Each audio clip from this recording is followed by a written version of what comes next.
What's up, everybody? This is attorney Sam Amin, and I am here today to talk about the autopsy report, the new autopsy report produced by Dr. Michael Baden for the death of George Floyd.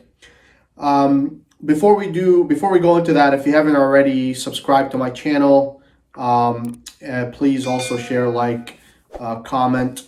I try to answer all my DMs on Instagram, Facebook, as much as possible, and address whatever questions you guys may have on YouTube, and TikTok and Instagram and Facebook.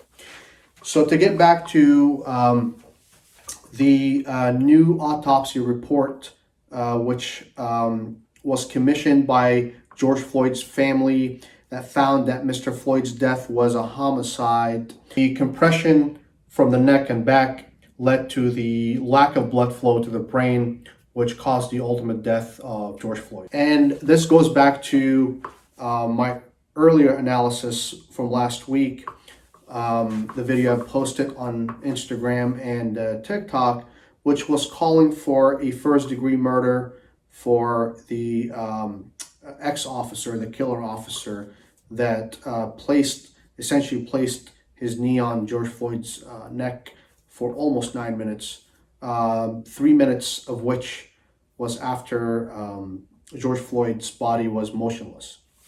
Now, the importance of the new autopsy report first supports what I called for last week. Also, is drastically different from that of the report produced by the prosecutors, which alleged there was no evidence of asphyxiation or strangulation in the probable cause statement that was that charged the ex-cop with third-degree murder, which is murder without premeditation, and also charged him with manslaughter, which is negligent homicide.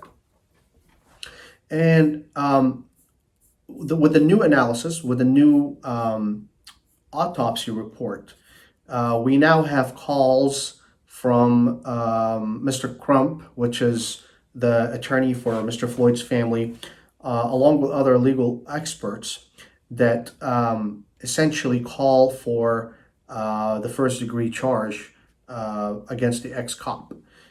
Again, I've said this and I'll say it again. There is ample evidence to support first-degree murder.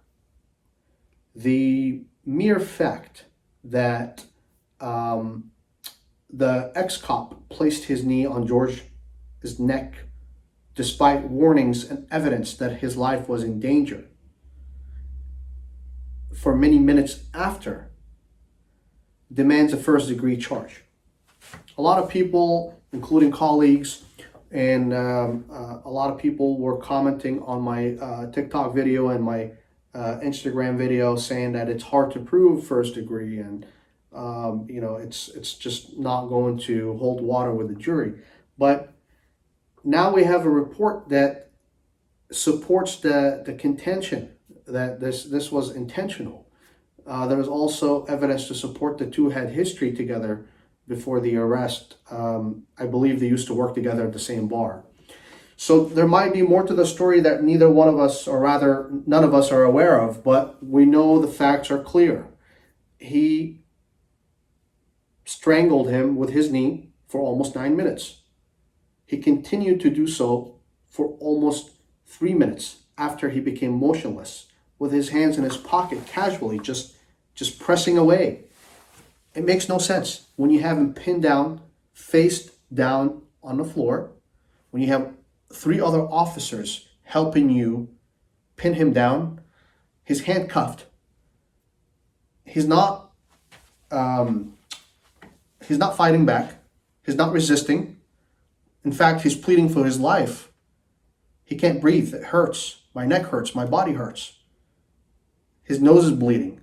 People are telling you you're killing him. To ignore all of that is to ignore the reality, is that the killing was intentional. So first degree is the proper charge. And what kills me is the district attorney's office always overcharges cases. In my experience, every case Depends on which county you're in, but almost every case with a serious felony is overcharged, and they do this strategically because they want the defense to either take a better plea bargain or to press you into ratting out on your friends or whatever may be the case. In this instant, they're charging it, they're undercharging it, and rationale is because, well, we don't want to lose the case. We want the jury to convict him. That's not what we have here. We have somebody on camera getting killed broad daylight with many witnesses, and we have voice from the victim yelling, pleading for his life. So first degree is proper, and I think they can convict him. I hope the district attorney does the right thing. I have no faith in the district attorney's office in general. I think they're in bed together along with the with the police department and the sheriff's department, and it's just one big corrupt system. And the defense attorneys, such as myself, are the people that are supposed to be fighting for the accused. Ironically, I'm now fighting for the victim because there is no justice in what has transpired in the last week or so. We see from the prosecutor's office, we see nothing but systematic prejudice of undercharging because he is a cop, which is absolutely wrong. It sends the wrong message, and it makes people explode. And that's what we have here. We have people that are sick and tired of the status quo and of the same old BS, and that's why the streets are on fire. That's why police stations are on fire. That's why people are rebelling, because they can't take it anymore.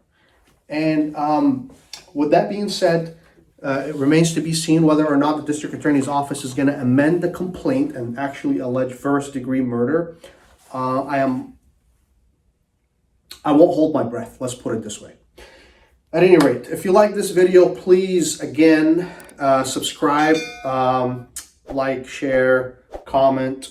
Also, if you like, you can follow me on TikTok, you can follow me on Instagram, on Facebook.